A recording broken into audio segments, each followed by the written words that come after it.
নমস্কার, দ্য ওয়ালে আপনাদের স্বাগত। আজ আমাদের বিষয় বাংলাদেশ কেন হঠাৎ পাকিস্তান হয়ে উঠতে মরিয়া হয়েছে।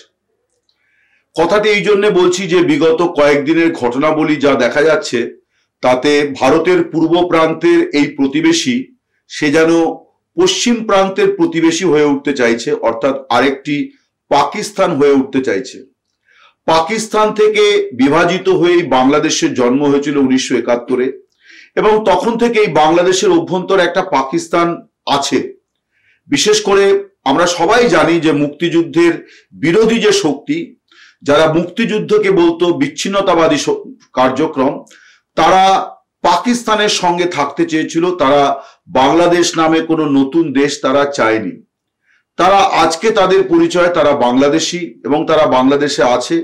এবং একথাও সত্য যে 1970-এর যে প্রথম সাধারণ নির্বাচন পাকিস্তানে, যে নির্বাচনে আওয়ামী লীগ সবচেয়ে বেশি আসনে জয়যুক্ত হয়েছিল, তারা পূর্ব পাকিস্তানে 98% আসনে জিতলেও তারা ভোট পেয়েছিল 74%-এর মতন। অর্থাৎ প্রায় 25-26% মানুষ তারা কিন্তু ওই নির্বাচনেও আওয়ামী লীগের সঙ্গে ছিল না, মানে মুক্তিযুদ্ধের বিরোধিতা করেছিল। কারণ 70-এর নির্বাচন ছিল একটা মানে মুক্তিযুদ্ধ, স্বাধীনতা, স্বাধিকার এইসবের ভিত্তিতে, একটা গণদাবির ভিত্তিতে, একটা রেফারেন্ডামের ভিত্তিতে সেই নির্বাচনটি হয়েছিল। আমি ফিরে আসি এখনকার কথায়, যে এই যে পাকিস্তানি মনোভাবাপন্ন বা পাকিস্তানি চেতনা যারা বয়ে বেড়ান, সেই চেতনা বহনকারীরা এখন বাংলাদেশের নতুন সরকারের একেবারে অঙ্গাঙ্গিভাবে জড়িত। তারা এই সরকারের চালিকা শক্তি। এই সরকারের মধ্যেও তারা আছেন, বাইরে থেকেও তারা একটি চালিকা শক্তি। আমরা সবাই জানি জামাতি ইসলামী এই সরকারে কি ভূমিকা পালন করছে। কিন্তু যেটা লক্ষণীয় যে বাংলাদেশ, তার মধ্যে পাকিস্তান ছিল ঠিক কথা, কিন্তু এই প্রথম দেখা যাচ্ছে যে বাংলাদেশের একটি সরকার তারা দেশটিকে ভারতের কথা ভেবে পাকিস্তান হিসেবে অবতীর্ণ হতে চাইছে। অর্থাৎ হিন্দুস্তানের সঙ্গে একটা যেন পাকিস্তানি কায়দায় তারা একটা মোকাবিলার রাস্তায় যাওয়ার চেষ্টা করছেন।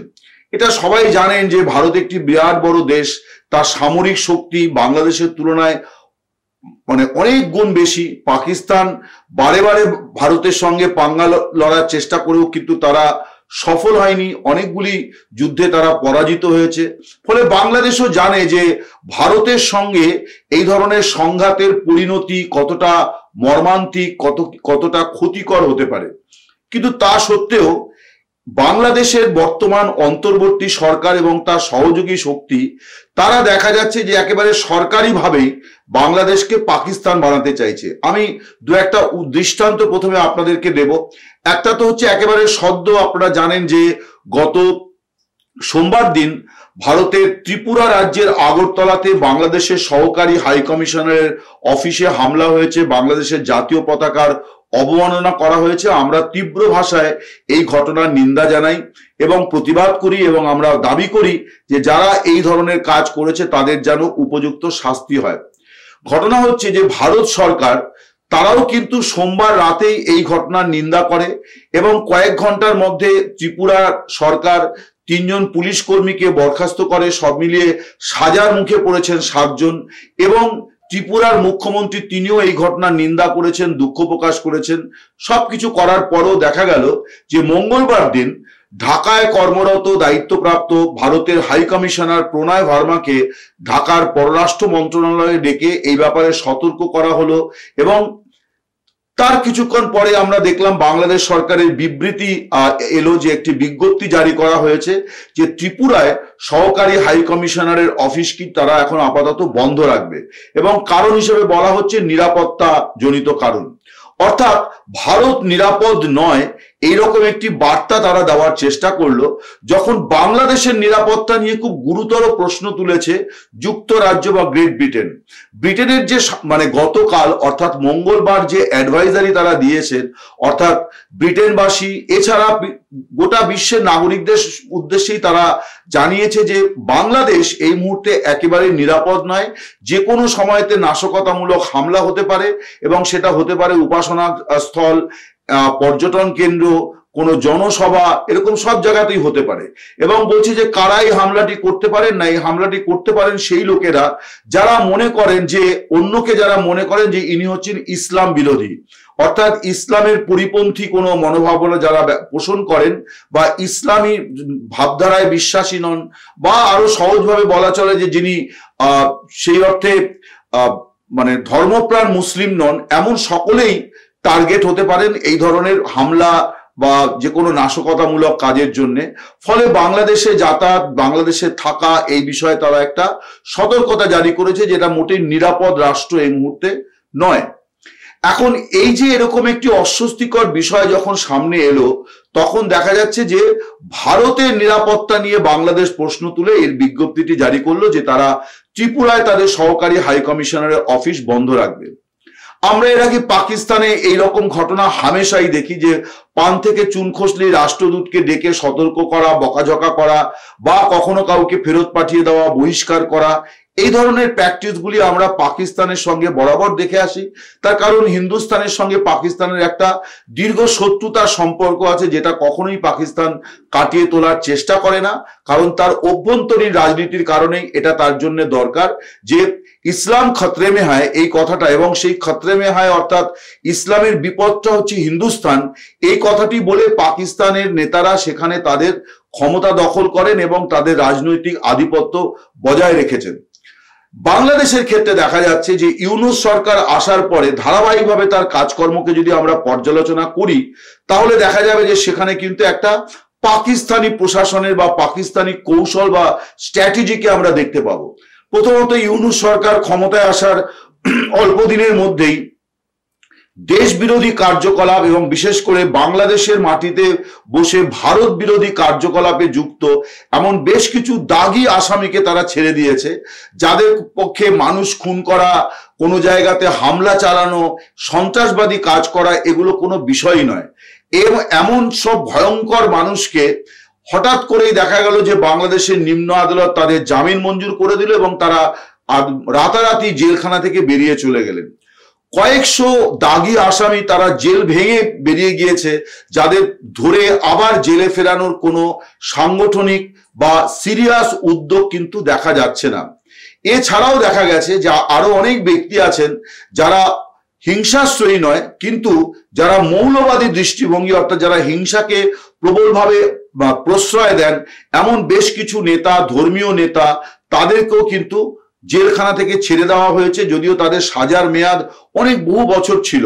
কিন্তু দেখা যাচ্ছিল, মনে হচ্ছিল যে দেশটায় কোনো বিচার ব্যবস্থা নেই, যার যখন মনে হচ্ছে জেল থেকে হেঁটে হেঁটে বেরিয়ে চলে যাচ্ছেন। এই যে বিষয়টা, এইগুলো কিন্তু আমরা পাকিস্তানের ক্ষেত্রে অনেকবার দেখেছি যে ভারত বিরোধী ষড়যন্ত্রে, ভারতে নাশকতা করে ওই দেশে আশ্রয় নেওয়া দাগী জঙ্গি, তাদেরকে কিভাবে পাকিস্তান সরকার প্রোটেকশন দিয়েছে, এমনকি তাদের গ্রেপ্তার না করা বা গ্রেপ্তার হয়ে থাকলে জেল মুক্তি, এই সবই আমরা কিন্তু পাকিস্তানের ক্ষেত্রেও বারে বারে আমরা এই জিনিসটা দেখেছি। গতকাল আরো একটি যে ঘটনা ঘটে মঙ্গলবার দিন, সেটি হচ্ছে যে চিন্ময় কৃষ্ণ দাস, তার জামিন হয়নি। জামিন কেন হলো না? এমন নয় যে বিচারক তাকে জামিন দেননি, আসলে তার জামিনের আবেদনটাই আদালতে পেশ করা গেল না এই জন্যে যে তার হয়ে কোনো আইনজীবী আদালতে দাঁড়াননি। কেন দাঁড়াননি না, 26 তারিখ যে 70 জন হিন্দু আইনজীবী তার হয়ে মামলা লড়েছিলেন, তাদের সকলের বিরুদ্ধে বিস্ফোরক আইনে বাংলাদেশ সরকার মামলা রুজু করে দিয়েছে। ফলে তারা এখন নিজেদের গ্রেপ্তারি এড়াতে তারা আদালত মুখ হতে পারছেন না। স্বভাবতই চিন্ময় কৃষ্ণর হয়ে কেউ আদালতে জামিনের আবেদনটি পেশ করার সাহস পেলেন না।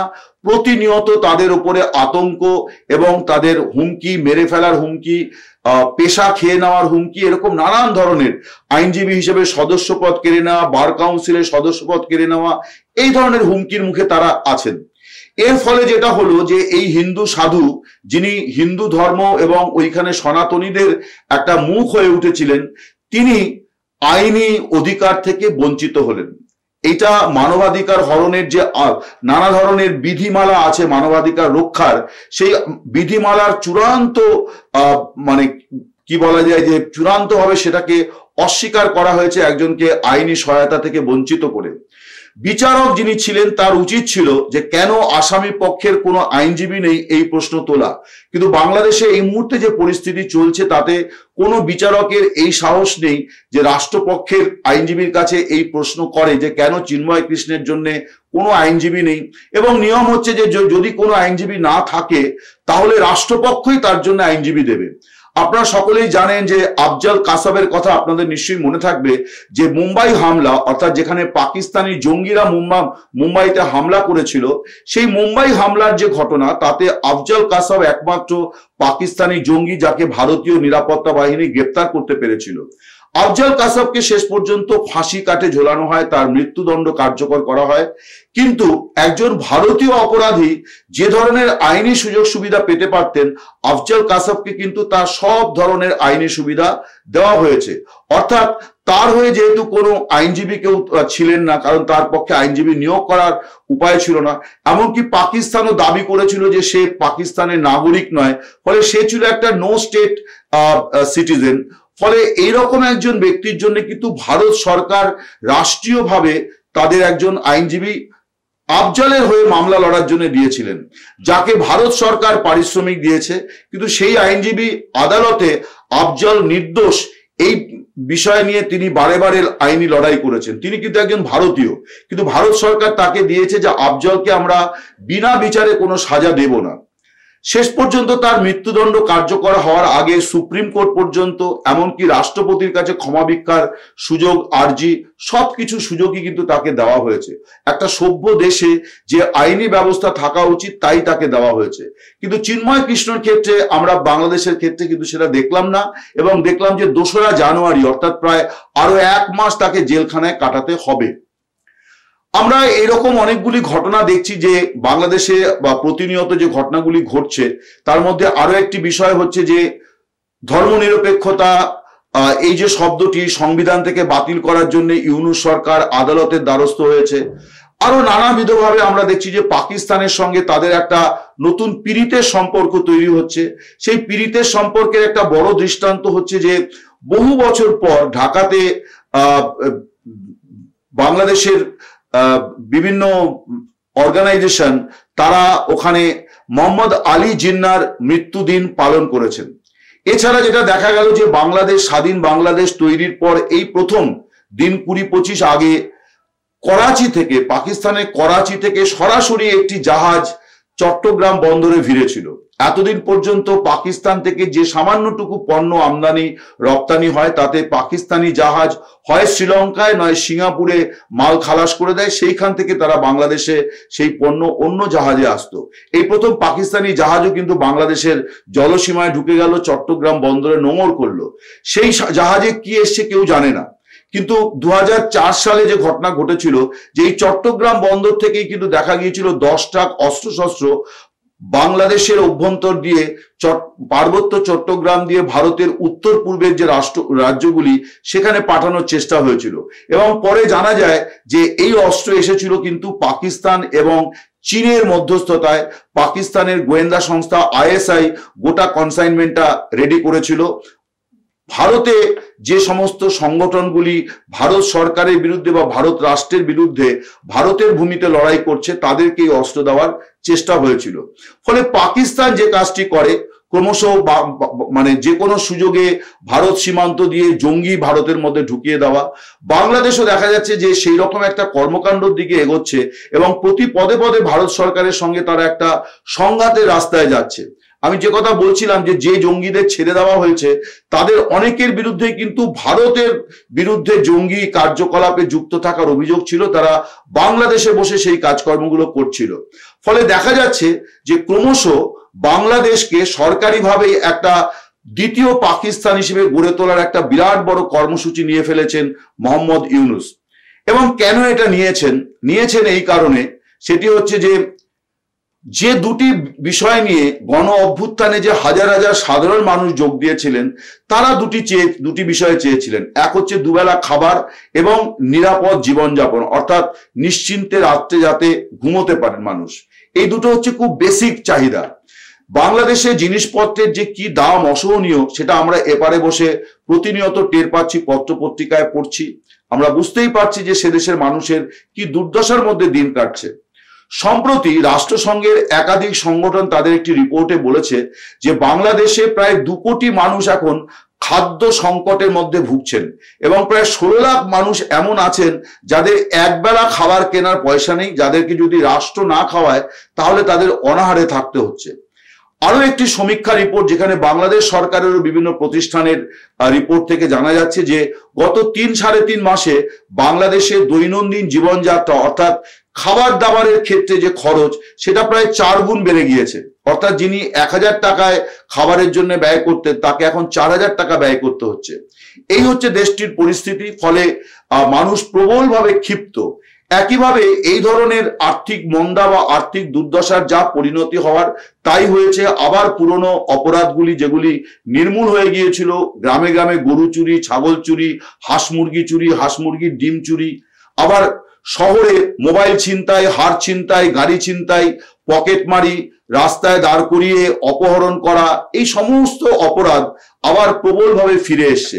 সম্প্রতি বাংলাদেশের একটি মিডিয়ার খবরের শিরোনাম ছিল যে ঢাকা জুড়ে একটা নৈরাজ্যের চিত্র, এবং যার যখন যা মনে হচ্ছে সে তাই করছেন। অর্থাৎ এই যে আজকে 4 আগস্ট হয়ে গেল গণ অভ্যুত্থানের একেবারে 4 মাস পূর্ণ হয়ে গেল আজকে 4 ডিসেম্বরে। 5 আগস্টে যে গণ অভ্যুত্থান হয়েছিল, আজকে 4 ডিসেম্বর, 4 মাস পূর্ণ হয়ে গেল। এই 4 মাস পূর্ণ হয়ে যাওয়ার পর দেখা যাচ্ছে যে বাংলাদেশ যে অবস্থায় ছিল সে দেশের বহু নাগরিক এখন বলছেন যে হাসিনাই ভালো ছিলেন, আগেই ভালো ছিলাম, এই কথাগুলো তাদের মুখে ফিরে আসছে। স্বভাবতই এই পরিস্থিতি থেকে উদ্ধার পেতে, মুখ বাঁচাতে ইউনূস এখন ধর্মের সুড়সুড়ি এবং ভারত বিরোধী সুড়সুড়িতে প্রবলভাবে মেতেছেন, এবং তিনি আরেকটা কাজ করছেন যে বাংলাদেশের হিন্দু বা সংখ্যালঘু সম্প্রদায়কে বাদ রেখে অন্য রাজনৈতিক দল এবং ধর্মীয় প্রতিষ্ঠানগুলির সঙ্গে তিনি একটা বৈঠক করে একটা জাতীয় ঐক্য সংহতির বর্ম পড়ার চেষ্টা করছেন, যে তিনি একটি জাতীয় ঐক্য রক্ষার ডাক দিয়েছেন।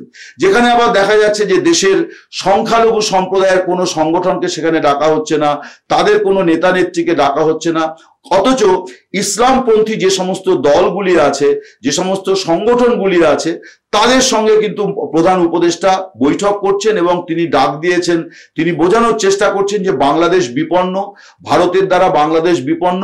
ভারতের মিডিয়া তারাই হচ্ছেন বাংলাদেশ সম্পর্কে বদনাম করছে, সংখ্যালঘু নিপীড়নের ভুয়ো অভিযোগ তুলছে। সব মিলিয়ে তিনি একটা নিজের অবস্থানকে পাকাপোক্ত করতে, কারণ তিনি তার ব্যর্থতা ঢাকতে তিনি এখন একটা জাতীয় ঐক্যের ডাক দিয়েছেন। সব দলকে বলছেন আসুন আমরা বাংলাদেশ বাঁচাই। কিন্তু আসলে তার এটা কাজের কথা, এই কাজের করার জন্য তাকে দায়িত্ব দেওয়া হয়নি। তাকে দায়িত্ব দেওয়া হয়েছিল মানুষের জীবন জীবিকা স্বাভাবিক করা এবং দেশে একটি সুষ্ঠু নির্বাচন করা।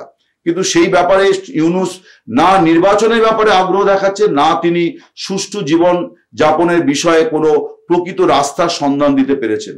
স্বভাবতই বাংলাদেশ বিপন্ন, ইসলাম বিপন্ন, ইসলাম খতরে মে হ্যায়, এই যে কথাগুলি, এগুলি ইউনূসের সহযোগীরা বারে বারে বলছেন, সেখানকার ধর্মীয় নেতারা বারে বারে বলছেন, যা আমরা পূর্ব পাকিস্তানে দেখেছিলাম। পশ্চিম পাকিস্তানের নেতারা, মন্ত্রীরা তারা পূর্ব পাকিস্তানে গিয়ে বাঙালিদের যে স্বাধীনতার সংগ্রাম, স্বাধিকার চেয়ে যে লড়াই, সেগুলি হলে পরেই তারা সবসময় বলতেন যে ইসলাম খতরে মে হয়, অর্থাৎ ইসলাম বিপন্ন। আসলে মানুষ বিপন্ন, জাতি বিপন্ন।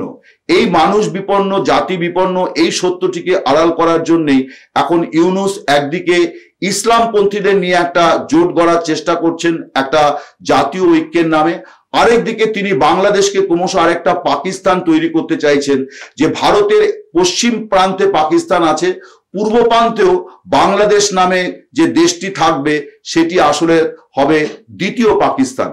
নমস্কার, শুভরাত্রি, সকলে ভালো থাকবেন।